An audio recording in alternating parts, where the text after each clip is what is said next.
Bonsoir à tous, je suis Aïda Ayami, épouse Nyonda, la sœur de Monsieur Ayami Vo qui a été molesté par les agents de la DGSS. Je suis là pour relater les faits et exprimer le mécontentement de ma famille. Les faits se sont déroulés le mercredi 20 août 2025 à Libreville. Pour faire court, les agents de la DGSS, en complicité avec un cousin dénommé Stewart Mpiga, ont arrêté mon frère. Salut tout le monde, bienvenue sur la chaîne Vidéo d'Afrique. Ici tu retrouves toute l'actu, les buzz et plein d'histoires qui font vibrer notre beau continent. Alors, abonne-toi dès maintenant, lâche ton like, partage la vidéo et surtout dis-nous en commentaire ce que tu en penses. Stewart Mpiga est venu retrouver mon frère au domicile familial situé au PK8 Chocho. Il est rentré dans la barrière. Il a demandé à mon frère si il connaissait une certaine Jessica. Mon frère a répondu par l'affirmatif. Et il a dit à mon frère que Jessica a volé 150 millions à un gouverneur. Et mon frère est le complice de Jessica. Mon frère a répondu qu'il n'était pas le complice de Jessica et qu'il ne connaissait rien d'une histoire de vol de 150 millions. Il n'a même pas eu le temps de bien s'expliquer que les agents de la DGSS étaient déjà dans notre barrière. Ils l'ont pris comme un délinquant, comme un criminel. Même un criminel a des droits. Ils l'ont pris, ils l'ont mis dans leur véhicule. Ensuite, ils sont revenus prendre le véhicule de mon frère dans la barrière. C'est à cet instant que mes sœurs ont posé la question que vous êtes qui? Et pourquoi est-ce que vous l'arrêtez?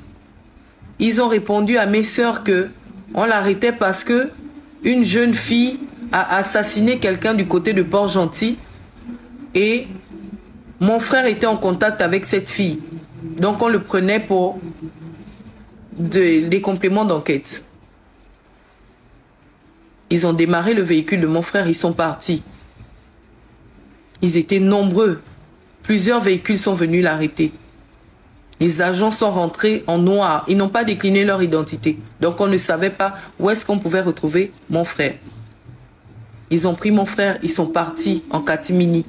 Tout un scandale, tout un spectacle désolant dans le quartier. Dans le véhicule, ils ont commencé à taper sur mon frère. Une chose que j'avais oubliée, c'est qu'ils ont giflé mon frère au point où il a perdu une dent. Ils l'ont tapé, ils lui ont dit « Où est l'argent ?» Il a dit « Je ne connais pas, je ne sais pas de quoi vous parlez. Je ne suis pas un bandit. » Il a décliné son identité. Il a dit ce qu'il faisait. Il a dit « J'ai été élevé de manière religieuse. Je ne suis pas un bandit. » Il a décliné l'identité de notre père. Malgré ça, ces agents l'ont tapé sauvagement. Arrivé à la DGSS, dans les locaux de la DGSS, ils lui ont donné un balayage. Il est tombé sur l'épaule. Parce qu'il avait les menottes, il n'a pas pu amortir le choc. Et quand il est tombé, ils ont commencé à le rouer des coups. Des coups de matraque au dos, ensuite aux fesses. Des coups très violents.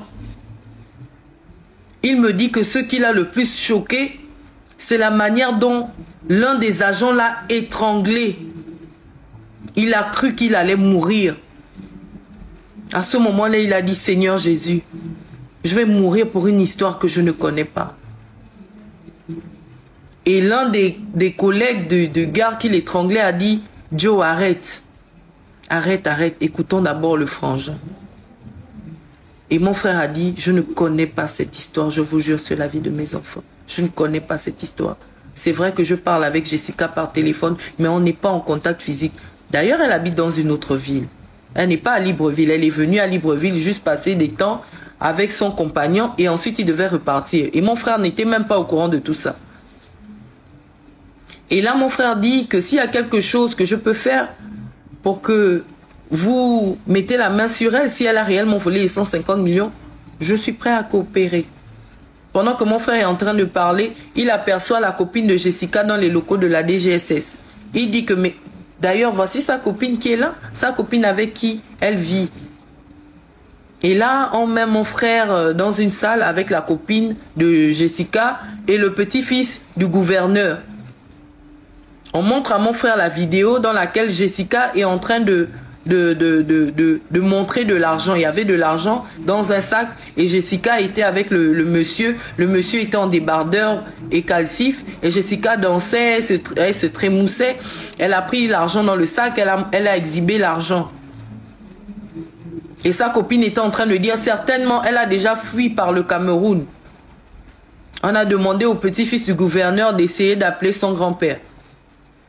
Et quand il appelle le grand-père, parce que au préalable, ils ont essayé d'appeler et les téléphones ne passaient pas. Ils se sont dit que Jessica avait drogué le monsieur et elle avait pris l'argent et s'est enfuie avec.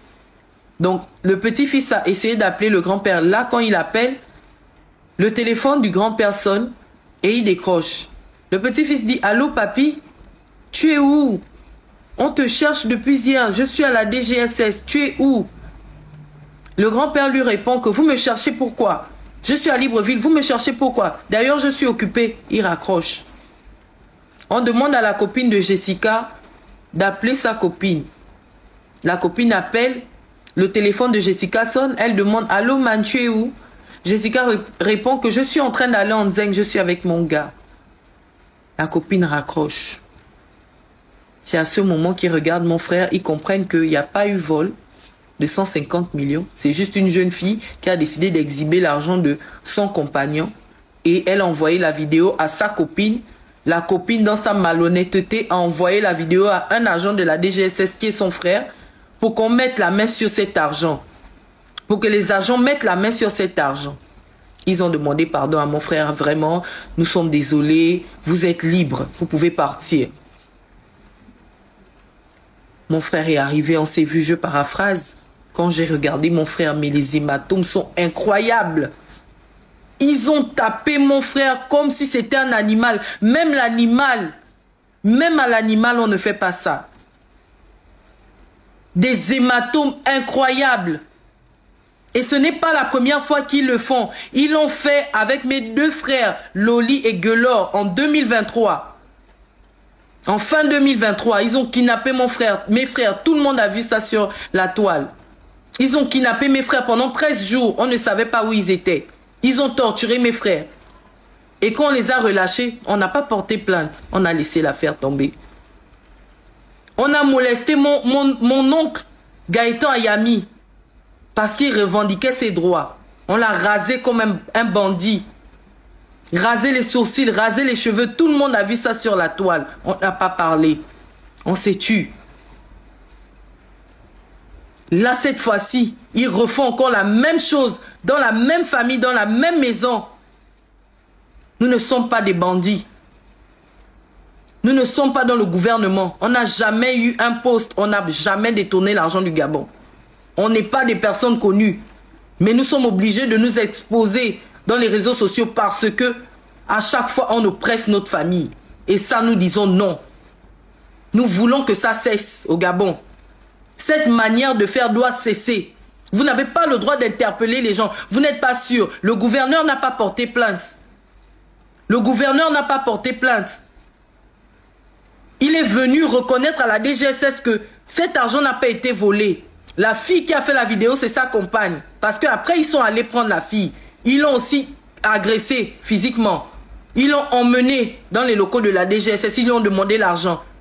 Elle a dit que je n'ai pas volé l'argent. Cet argent, c'est pour mon copain.